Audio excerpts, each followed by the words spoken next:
오늘의 10분 말씀 시편 52편입니다. 시편의 역사적인 배경을 가진 시편은 10%도 안 됩니다. 하지만 전 본문 시편 51편에 이어 오늘 시편 52편은 역사적인 배경을 가지고 있는 시편입니다. 51편에서는 다윗이 밧세바와 동침한 이후 죄를 범하고 나단 선지자가 그의 죄를 지목한 배경을 가지고 있습니다. 오늘 52편의 배경은 사무엘상 21장과 22장을 배경으로 합니다. 거기에는 사악한 한 사람이 나옵니다.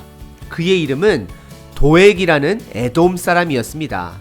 그는 노비라는 마을의 한 사람이 다윗에게 음식을 주었다는 이유로 그 마을 전체 남녀노소를 다 학살할 정도로 악한 자였습니다. 우리들도 역사 가운데 이런 악한 사람들을 종종 만납니다. 히틀러가 그런 사람들 중에 대표적인 사람이 아닌가 생각합니다. 그리고 우리 삶 속에서도 학살까지는 아니지만 가끔 악을 향해 달려가는 사람들을 보기도 합니다. 제 개인적인 경험으로는 이런 악한 사람들의 특징 중에 하나는 선하게 살아가는 사람들을 경멸하고 미워한다라는 것입니다. 그리고 이런 악한 사람들이 때로는 그들의 삶 속에 승승장구하며 힘있게 살아가는 것을 보기도 합니다. 그래서 하나님의 뜻대로 살아가는 자들로 하여금 하나님을 더욱더 찾게 만들고 때로는 왜 저런 악한 자들을 하나님께서 그냥 지켜보고만 있는가 하는 의문이 들기도 합니다. 오늘 시편의 저자는 다윗입니다. 사실 노비라는 마을에 다윗을 도와준 한 사람이 바로 아히멜렉 제사장이었습니다. 그는 다윗에게 음식과 골리앗의 칼을 주었습니다. 이것으로 도액이라는 자가 사울 왕에게 이 사실을 고하고 사울은 도액에게 그 제사장의 온 가족을 멸족시키라 명했지만 그는 가족뿐만 아니라 높 마을의 모든 사람들, 남녀노소를 죽이게 됩니다. 그리고 그때 아히멜렉의 아들 중 한 명이 가까스로 도망하여 다윗에게 이 사실을 전했을 때 다윗은 죄책감을 갖게 됩니다. 본인 때문에 높 지역 모든 사람이 살육당했기 때문입니다. 그리고 이런 어려운 상황에서 시편 52편을 통해 다윗은 그런 상황을 죄책감에서 머물지 않고 하나님을 의지하고 붙들므로 이겨냅니다. 혹시 여러분들 주변에 지금 악한 자들로 인하여 낙담이 되시나요? 오늘 다윗의 고백을 통해 함께 이겨내시길 바랍니다. 시편 52편은 크게 세 부분으로 나눌 수 있습니다. 첫 번째는 도액의 사악함에 대해 설명합니다. 그리고 두 번째는 극도로 사악한 자의 결말, 즉 심판에 대해 선포합니다. 그리고 마지막 세 번째는 의인의 결단과 확신을 보여줍니다. 첫 번째 부분은 1절서부터 4절까지 도액의 사악함에 대해 드러냅니다. 특별히 다윗은 2인칭 너라는 단어를 사용하며 도액의 죄를 고발하고 있습니다. 크게 그의 죄를 세 가지 특징으로 고발하는데요. 첫 번째는 악을 자랑하는 자, 두 번째는 선보다는 악을 사랑하는 자, 그리고 마지막 세 번째는 말로 무기를 삼는 자입니다. 1절에 그를 포악한 자로 표현하며 그는 악을 자랑하는 자라고 말을 합니다. 악을 자랑하는 사람은 기준이 없는 자이고 하나님이 우리 인간에게 주신 양심까지 무뎌진 자입니다. 그래서 그는 그의 악을 자랑할 수 있는 것입니다. 기준이 무너졌기 때문에 그것이 악함을 모르고 자랑하는 것입니다. 그리고 3절에 내가 선보다 악을 사랑하며 라고 말합니다. 악을 사랑한다라는 것은 악을 향해 달려가는 자를 말합니다. 연약하여 유혹에 넘어져 악을 범하는 것이 아니라 악을 목표로 삼아 살아가는 자임을 말하고 있습니다. 그리고 2절과 4절에서는 그의 혀는 날카로운 칼 같고 남을 해치는 말을 좋아한다라고 말합니다. 야고보서에서 믿음의 사람들에게도 혀를 통제해야 함을 강조하고 경고하였습니다.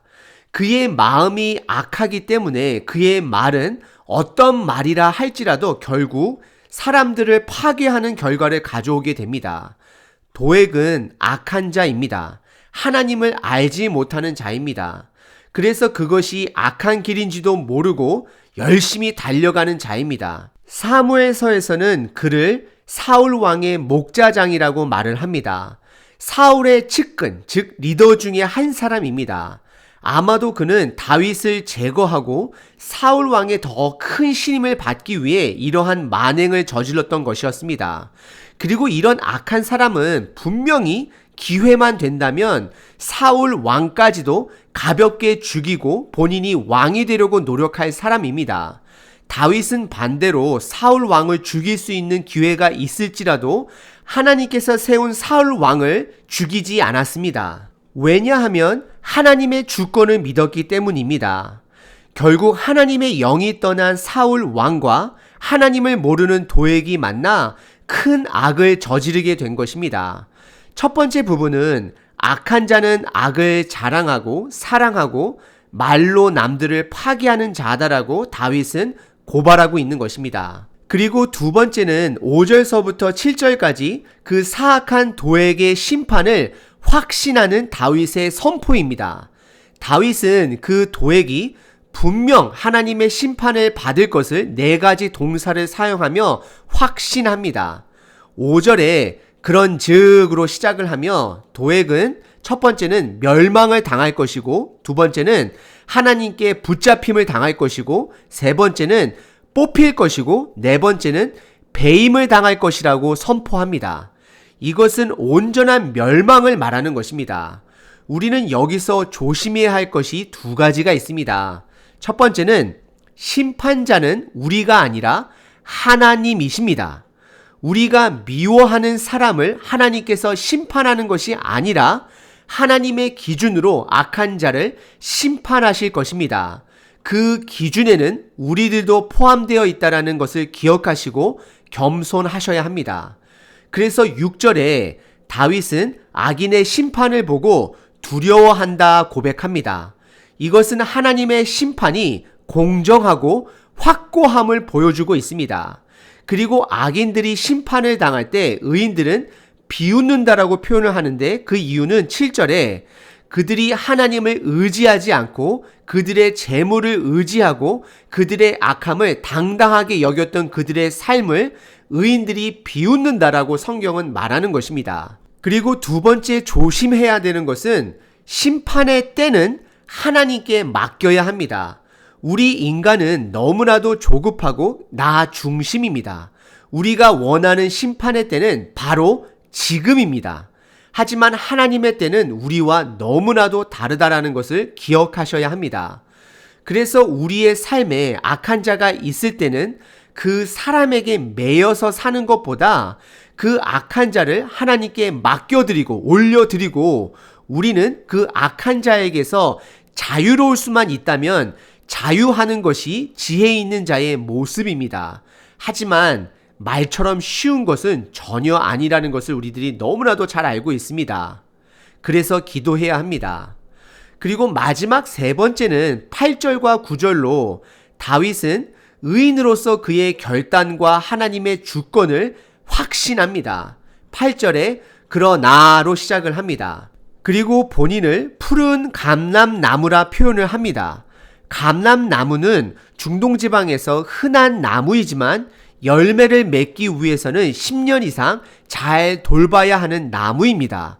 그리고 열매를 맺기 시작하면 너무나도 유용한 나무입니다. 감람나무의 올리브유를 요리에 사용하고 머리에 바르기도 하고 상처에 바르는 약이 되기도 합니다. 그리고 등불을 밝히는 기름이 되기도 하고 목재 제품에 사용하는 아주 유용한 나무입니다. 그래서 감람나무는 번영의 상징이 되기도 합니다.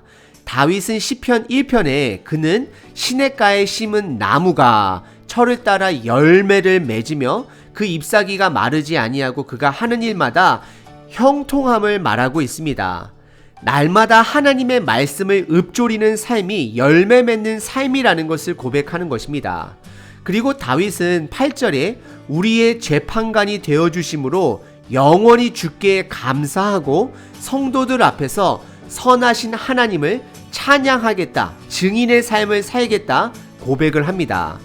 오늘 다윗의 상황은 너무나도 어려운 상황이었습니다.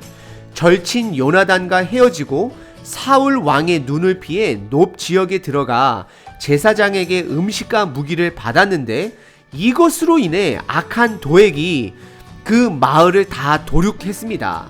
그리고 다윗은 사무엘상 22장 22절에 모든 사람 죽은 것이 나의 탓이라 고백합니다. 얼마나 마음이 아프고 죄책감이 들었을까요? 하지만 오늘 시편 52편을 통해 이 심적인 어려운 상황을 재판관 대신 하나님을 붙들고 다시 이겨냅니다. 일어납니다. 악과 선이 존재하는 이 땅에 살아가면서 우리에게 필요한 것은 하나님에 대한 확신입니다. 그리고 그분에 대한 믿음이 필요합니다. 결국 공의로우신 하나님께서 심판하실 것을 믿어야 합니다. 그리고 또한 우리는 최선을 다해 그 하나님의 뜻에 서 있어야 합니다. 우리가 그분의 뜻에 서 있을 때 우리는 그분의 편인 것입니다. 그분이 자동적으로 항상 우리 편이 되어주시는 것은 아닙니다. 그리고 그분 편에 섰을 때 우리는 악인의 심판을 피할 수 있는 것입니다. 오늘 하루도 선과 악이 존재하는 우리 삶에 하나님에 대한 확신과 믿음을 가지고 그분의 뜻을 살아내시는 하루 되시길 바랍니다.